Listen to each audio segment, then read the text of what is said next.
Donc, في هاد الفيديو غادي نشوفوا une petite expérience qui est très très bien. هنا عمرت واحد الكاس بالماء وحطيت فوق منه واحد الكرتون وانا نقلبو، وغادي نشوف هاد الكرتون بانه كيبقى لاصق malgré que je suis en train d'agiter l'ensemble. Donc il y a une cause qui empêche le carton de tomber. Donc bien sûr on va faire un petit exercice pour expliquer ce phénomène qui est très très très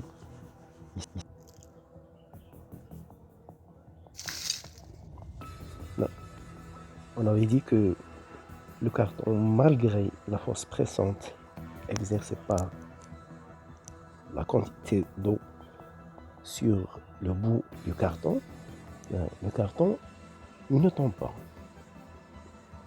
Alors, on va répondre pourquoi le carton ne tombe pas. Donc, on a le diamètre du verre, il fait 8 cm. La masse d'eau présente dans le verre, 350 grammes. Et on sait que la pression atmosphérique, elle est de 10 puissance 5 pascal. La pesanteur, 9,81 newtons par kilogramme. Bon, déjà, il faut faire une petite remarque. Il faut toujours convertir au système international. Pour le diamètre, il faut convertir les centimètres en mètres. Pour la masse, il faut convertir les grammes en kilogrammes. Bon, ça, on va le voir au cours de l'exercice. Bon, la première des choses, il n'y a pas de mal si on fait un petit dessin. J'ai mon verre et j'ai le carton. Donc ça c'est le carton, ça c'est le verre, et le verre il est plein d'eau avec une quantité de 350 grammes. D'accord. J'ai dit que malgré la force pressante due à la quantité d'eau dans le verre, le carton il ne tombe pas. Mais on peut déjà calculer la force pressante de l'eau sur toute la surface du carton. Donc on commence par calculer le poids de cette quantité d'eau. Donc petit 1 P, le poids, égale la masse fois G. Donc poids est égal à 0,35, parce que j'ai converti les grammes en kilogrammes, fois 9,81. Donc tout ça bien sûr en newton. Alors je trouve pour l'application numérique, j'ai 0,35 fois 9,81, ça fait 3,4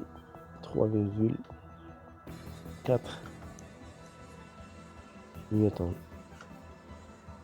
Donc la force pressante due à la quantité d'eau dans le verre, elle est de 3,4 newtons. Mais malgré cette force pressante, on remarque que le carton il ne tombe pas. Donc il y a quelque chose qui l'empêche de tomber, c'est-à-dire quelque chose qui le retient collé sur la bouche du verre. Bon, maintenant on va calculer la valeur de la pression, de cette pression due au poids de la masse d'eau sur toute cette surface. C'est petit p, eau, c'est-à-dire la pression de l'eau, qui est égale au poids de la quantité d'eau qu'on a calculé tout à l'heure. Donc P, c'est une force, divisé par la surface du carton, S, qui est égal.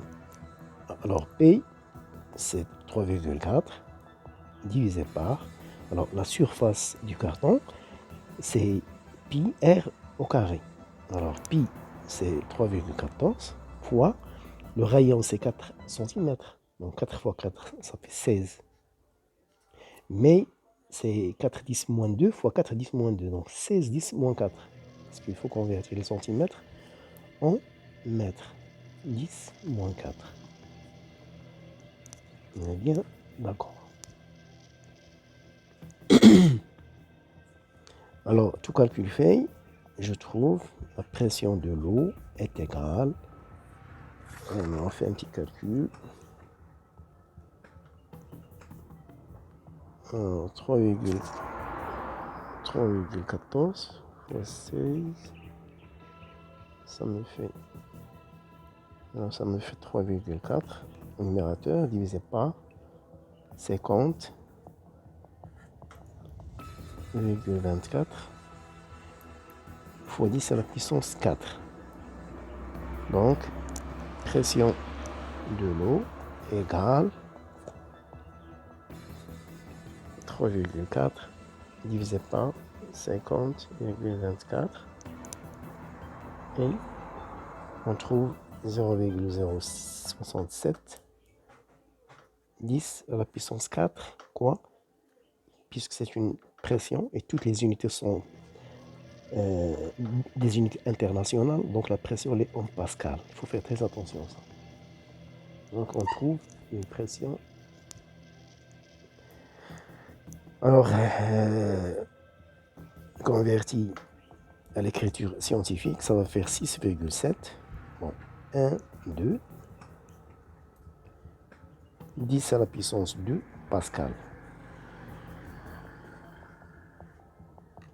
Donc on trouve une pression de presque 700 pascal. Donc comme vous voyez, la pression atmosphérique qui est égale à 10 puissance 5 pascal, elle est supérieure, largement supérieure à la pression exercée par la quantité d'eau sur la surface du carton. La pression atmosphérique, elle agit à l'extérieur parce qu'elle est présente partout, dans toute la nature, tout l'environnement. Donc elle aussi, elle agit sur la surface du carton, mais à l'extérieur. À l'intérieur, il y a la pression de la quantité d'eau. Mais on voit bien que la pression atmosphérique est largement supérieure à la pression d'eau. Donc c'est pour ça que le carton est en bas. On peut aller un petit peu plus loin pour calculer, pour comparer les deux forces.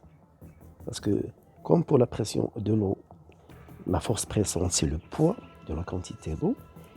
Et pour la pression atmosphérique, il y a une force pressante aussi qu'on doit calculer. On la calcule de cette façon. Bon. Troisièmement, si vous voulez, donc P atmosphérique est égal à la force sur la surface, la même surface que tout à l'heure. Donc, d'où la force est égale, pression atmosphérique, c'est 10 puissance 5, fois la surface que l'on a calculée tout à l'heure, et les deux. Alors, pardon. Et les deux, 50,24 fois 10 à la puissance 4. Donc, on trouve une force qui est égale, je fais un petit calcul,